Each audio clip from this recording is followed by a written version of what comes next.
স্নিগ্ধবিষ লেখিকা সানজিদা আক্তার মুন্নি পর্ব 52। হাসপাতালে নিয়ে আসা হয়েছে নাজহাকে। ওর মাথা ফেটে অঝরে রক্ত ঝরছিল। এক লাল রঙের বিষাদ ছুঁয়ে যাচ্ছিল চারপাশ, এমন রূপে ঝরছিল।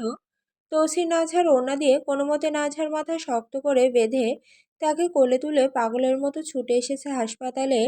নাজহা এখন পুরোপুরি জ্ঞানহীন। ডাক্তাররা দ্রুত তার মাথায় ব্যান্ডেজ করে দিচ্ছেন।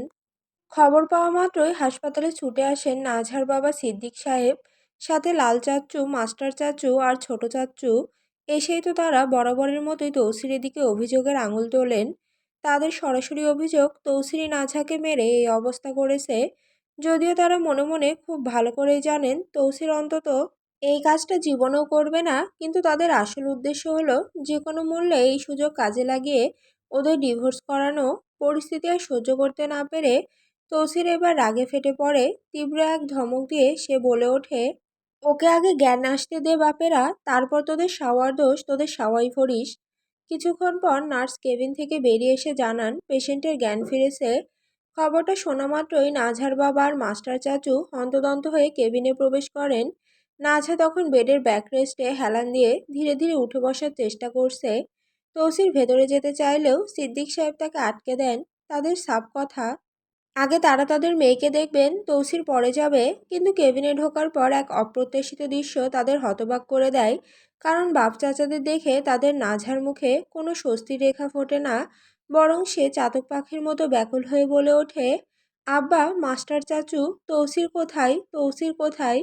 গলাটা শুকিয়ে কাঠ হয়ে আসে তার। ঢোক গিলে সে আবারও অস্থির কণ্ঠে জিজ্ঞেস করে, উনি কোথায়? নাঝার কথা শুনে সিদ্দিক সাহেব আর মাস্টার চাচু থমকে যান। যে মেয়ে আগে তার বাপ চাচা ছাড়া দুনিয়ায় আর কিছু বুঝতো না, সে আজ তাদের সামনে দাঁড়িয়ে শুধু তৌসিরকেই খুঁজছে। এদিকে বাইরে তৌসিরকে আর আটকে রাখা সম্ভব হয় না। সজোরে দরজা খুলে সে সপাট করে কেবিনে প্রবেশ করে। তৌসিরকে দেখা মাত্রই নাঝা যেন তার হারিয়ে যাওয়া প্রাণ ফিরে পায়। দুহাত বাড়িয়ে দিয়ে সে অবুঝ বাচ্চার মতো হাউমাউ করে কেঁদে ওঠে। তৌসির দ্রুত পা চালিয়ে তার বেডের পাশে গিয়ে বসে। তৌসির পাশে বসা মাত্রই নাজহা তার বাপ চাচাদের উপস্থিতির তোয়াক্কা না করেই তৌসিরের গলা শক্ত করে জড়িয়ে ধরে। ওর তো মনে হচ্ছিল ওই সময় বুঝি ওর শেষ সময়, আর সেই দুনিয়াকে দেখতে পাবে না। নাজহা তৌসিরকে আঁকড়ে ধরে কান্না মিশ্রিত কণ্ঠে বলে, আপনি কই ছিলেন? তৌসির মুহূর্তের জন্য দ্বিধায় পড়ে যায়। সে কি এখন ওকে নিজের থেকে সরিয়ে দেবে নাকি বুকের সাথে লেপ্টে রাখবে? ওর সামনে ওর বাপ চাচা দাঁড়ানো, চোখের তো একটা লাজ আছে। কিন্তু নাঝার এমন আকুলতা দেখে সে নিজেকে সামলে নেয়। আলতো হাতে নাঝার চুলে বিলি কেটে দিতে দিতে সে কোমল স্বরে বলে, এই তো এখানেই ছিলাম, কান্না করে না। নাঝা তৌসিরের গলা আরো শক্ত করে জড়িয়ে ধরে ফুঁপিয়ে ওঠে, আমি তো ভেবেছিলাম আমি আর আপনাকে দেখতেই পারবো না। নাঝার এই কথাগুলো তৌসিরের ভেতরের পুরনো ক্ষতগুলোকে নতুন করে খুঁচিয়ে দেয়। নিজের অতীত আর বর্তমানের এই তীব্র সংঘাতে সে কিছুতেই নিজেকে বোঝাতে পারে না। চোখের সামনে এই দৃশ্য দেখে মাস্টার চাচু সিদ্দিক সাহেবকে ইশারা করে বলেন, চলো এখন, আমরা পরে আসব। সিদ্দিক সাহেবও কোনো কথা বাড়ান না। অতি বিরক্তি আর ক্ষোভ নিয়ে তারা কেবিন থেকে বেরিয়ে যান।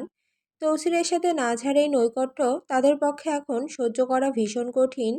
তারা কেবিন থেকে বেরিয়ে যেতেই তৌসির নাঝার কোমর শক্ত করে চেপে ধরে তাকে আরো গভীরভাবে নিজের কাছে টেনে নিয়ে অবাধ্য চুলগুলো সযত্নে কানের পিঠে গুজে দিয়ে আঙুলের আলতো ছোঁয়ায় তার চোখের পানি মুছে দেয়। তারপর নাঝার কপালে দীর্ঘ একটা চুমু এঁকে দিয়ে সে ফিসফিস করে বলে, তুই এমনে পড়লি কেমনে? জানোস, আমার মনে হইতেছিল তুই বুঝি চলে যাবি। আমার খুব ভয় হইতেছিল, তুই বিশ্বাস করবি এই তৌসির শিকদারেরও ভয় হয়, বুঝতে পারছোস? নাঝা অপলক দৃষ্টিতে তৌসিরের ফ্যাকাশে হয়ে আসা মুখটার দিকে তাকিয়ে থাকে কিছুক্ষণ। তারপর ধীরে সুস্থে তৌসিরের বুকে মাথা রেখে মিনমিন করে বলে, আমি আমি আসলে নিতে পারিনি তৌসির, আমার বুকের ভেতরটা এখনো কাঁপছে, এই দেখুন। এই বলেই নাঝা তৌসিরের হাতটা নিজের হাতের মুঠোয় নিয়ে নিজের কাঁপতে থাকা বুকের ওপর রাখে।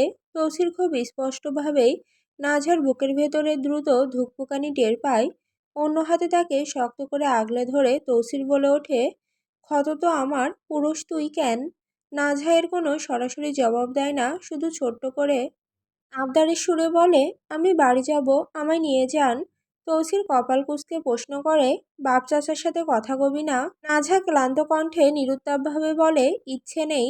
তৌসির নাঝার মানসিক অবস্থা খুব ভালো করেই বুঝতে পারে, তাই আর কোনো ভনিতা না করে তাকে সাবধানে দুই হাতে কোলে তুলে নিতে নিতে স্বভাবসুলভ খুনসুটি সুরে বলে, এরপর থেকে সাবধানে থাকবি।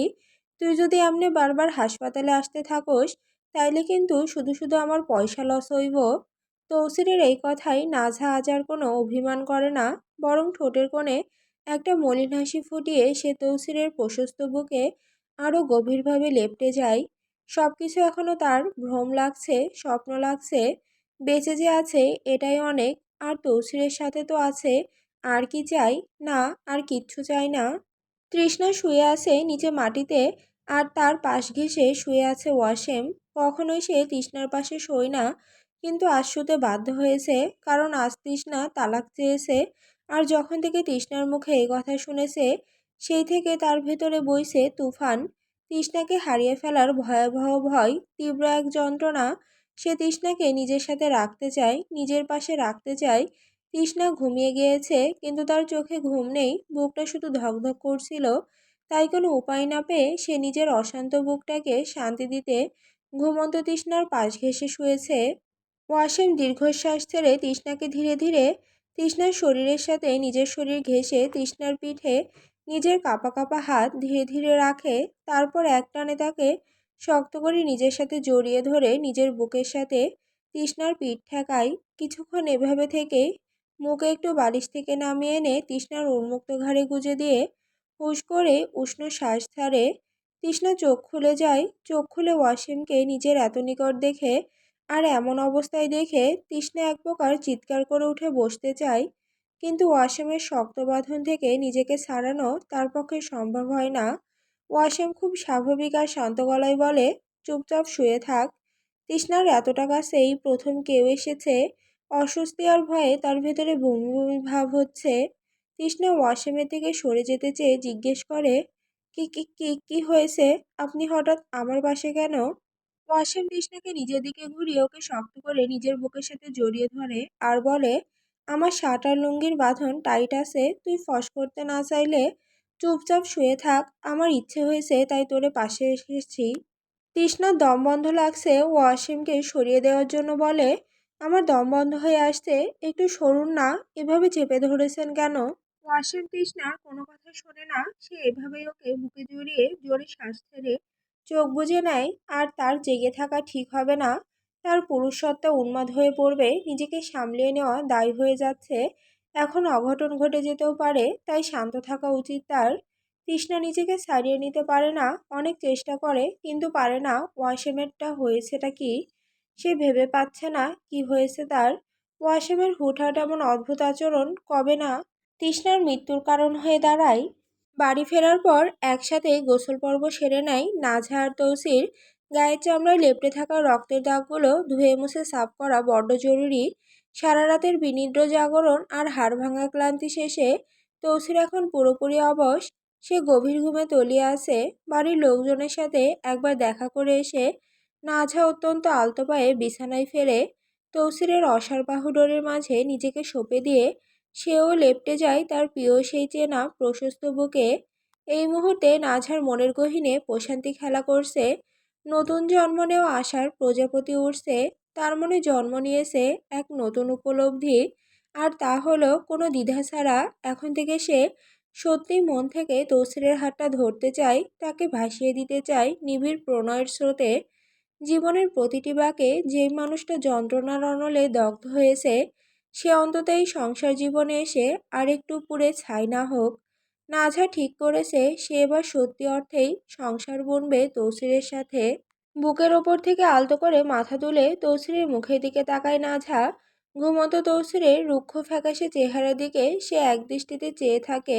তারপর মায়ের বাঁধনে জড়িয়ে একটু ঝুঁকে তৌসিরের চওড়া কপালে নিজের তপ্ত ওষ্ঠের মৃদু ছোঁয়া এঁকে দেয়। মুগ্ধতা ভরা চোখে তাকিয়ে থাকতে থাকতে ওর অবাধ্য মনটা আনমনে গুনগুনিয়ে ওঠে কোনো এক অজানা অচেনা সুরে। राग राग ओ समय मेरा छोके जो निकला मुझे उसके ही चाहिए मैं अब मेरा हर साया चले रू मेरी पुकारे उसे ढूंढे हर दिशा उसे जिसने बनाया मुझे मेरा सब कुछ है उसे।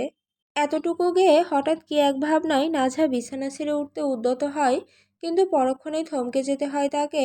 তৌসির অবচেতন মনেই আচমকা তার হাতটা খপ করে চেপে ধরে, একটানে মিশিয়ে নেয় নিজের বুকের অতলে। ঘুমের আবেশে জড়ানো ভাঙা ভারী গলায় সে ফিসফিসিয়ে ওঠে, আমার বুকে থাক, কোথাও যাইস না। নাজা তৌসিরের জোরালো বাঁধন থেকে নিজেকে সামান্য আলগা করে নেয়। তারপর তৌসিরের কপালে এসে পড়া এলোমেলো চুলে আঙুল চালাতে চালাতে মৃদু স্বরে বলে, আমি আপনার পাশে আছি, কোথাও যাচ্ছি না। তৌসির শুনছেন আমার কথা? তৌসির চোখ খোলে না, আগের মতো নিমিলিত চোখেই নাঝাকে আরো কাছে, বালিশের একদম কাছাকাছি টেনে নিয়ে নাঝার উন্মুক্ত শ্বেতশুভ্র গ্রীবায় নিজের ঠোঁটের উষ্ণ আর জিভের গভীর স্পর্শ লেপে দিয়ে তপ্তশ্বাসে ফিসফিস করে জবাব দেয়, শুনছি। তৌসিরের এই ব্যাকুলতা দেখে নাঝা এবার তাকে দুহাতে শক্ত করে জড়িয়ে ধরে। তার কণ্ঠ চিরে বেরিয়ে আসে এক বুক আকুতি, আমি সত্যি আপনার সাথে থাকতে চাই তৌসির, কোনো অভিনয় নয়, একদম সত্যিকারের, সারা জীবনের জন্য। আগলে রাখবেন তো আমায়? তৌসিরের রাশারন্ধ্র বেয়ে এক চিলতে শুকনো হাসি ঠিকরে বেরোয়। তৌসির মৃদুস্বরে টিপ্পনি কাটে, আমার আপত্তি করার সাধ্য এ জন্মে আর কই বলুন। এতদিনকার এই সত্য মিথ্যার দোলাচলে ভরা সংসারে আপনি কবেই বা আমার আপত্তির তোয়াক্কা করেছেন যে আজ নতুন করে অনুমতি চাইছেন ম্যাডাম? নাঝা তো আর দম্বার পাত্রী নয়, সে নাছোড়বান্দার মতো তৌসিরের বুকে আঙুল ঠুকে বলে, কথায় মোড় ঘোরাবেন না, আপনি সোজা উত্তর দিন, আমায় চান কি না? তৌসির এবার আর নিজেকে সামলাতে পারে না, নাঝাকে সজোরে নিজের বুকের পাঁজরে পিষে ফেলে। মনে হয় সে নিজের কৈতরীকে হাড়ের ভেতর লুকিয়ে রাখতে চায়। ঘুম জড়ানো ভাঙা গলায় এক তীব্র আকুলতা ঢেলেও বলে ওঠে, চাই রে, ভীষণ করে চাই। তুই যদি সত্যি থাকতে চাস তাও চাই, আর যদি ছদ্মবেশে মিথ্যা করে থাকতে চাস তাও তোর সাথে আমার একটা সংসার চাই। তৌসিরের এই নিঃশব্দ সমর্পণে নাঝার ঠোঁটের কোণে এক চিলতে তৃপ্তির হাসি ফুটে ওঠে। তৌসিরের চওড়া পিঠে আলতো করে হাত বোলাতে বোলাতে সে বিশ্বাস নিয়ে ফিসফিসিয়ে ওঠে, আমি সত্যি থাকতে চাই তৌসির, কোনো মিথ্যা নেই এতে।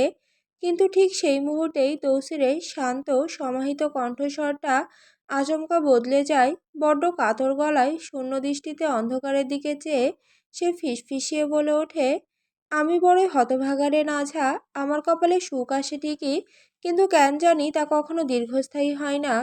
তালুকদার বাড়ির বড় ফটক পেরিয়ে ভেতরে ঢুকছেন সিদ্দিক সাহেবরা, প্রত্যেকের মুখে চাপা ক্রোধ, চোখে আগুনের ফুলকি ঝরছে। নাঝার সাথে কথা বলতে না পারার আক্রোশে তাদের ভেতরটা রাগে ফেটে পড়ছে। দাঁতে দাঁত চেপে মুঠো শক্ত করে তারা একে একে বৈঠকখানায় প্রবেশ করেন। সিদ্দিক সাহেব ভারী পায়ে হেঁটে এসে সোফায় ধপ করে বসে পড়েন। তার কপালের শিরা দপদপ করছে, চোয়াল শক্ত হয়ে আছে। ভেতরের ক্ষোভ এখনো একটু কমেনি, বরং সময়ের সাথে সাথে তা আরও দাউ দাউ করে জ্বলছে। কিছুক্ষণ নিস্তব্ধ থেকে তিনি নওমের দিকে তাকান, কণ্ঠে চাপা গর্জন নিয়ে বলে ওঠেন, ব্যবস্থা কর, আজই সত্যিটা ওরে কইয়া দিমু। অনেক তামাশা চুদাইছি, আর না, আমার মাইয়া আমার লগে কথা কয় না। সিদ্দিকের কথা শুনে নওমির ঠোঁটের কোণে ফুটে ওঠে একটা বাঁকা হাসি। তিনি ধীরে ধীরে পকেট থেকে ফোন বের করে আঙুলের ডগায় একটা পরিচিত নম্বরে ডায়াল করেন। তারপর কানের কাছে ফোন ধরতে ধরতে গলায় তীব্র বিদ্রুপ মিশিয়ে বলেন, আমি তো আগেই কইছিলাম কাম তাড়াতাড়ি সারতে, তুমি না করলা। সিদ্দিক সাহেব মাথায় হাত বুলিয়ে নিজের ভেতরের গর্জমান রাগটাকে দমানোর চেষ্টা করেন। কয়েকবার লম্বা শ্বাস নিয়ে দাঁত পিষে আদেশের সুরে বলেন, সিরিয়ানিতে ওরে ধইরা। তখন দরজা ঠেলে ঘরে ঢোকেন মাস্টার চাচু। ভেতরের ভয়ঙ্কর পরিস্থিতি দেখে তিনি থমকে দাঁড়ান। শুকনো গলায় কাঁপা কাঁপা কণ্ঠে ধীরে সুস্থে বলেন, ভাইজান, থাক না, এটা ঠিক না, তৌসিরের সাথে এমন করা উচিত না। কথাটা শেষ হতে না হতেই নওমির ভ্রু কুঁচকে যায়। ওনার চোখে দপ করে জ্বলে ওঠে আগুন।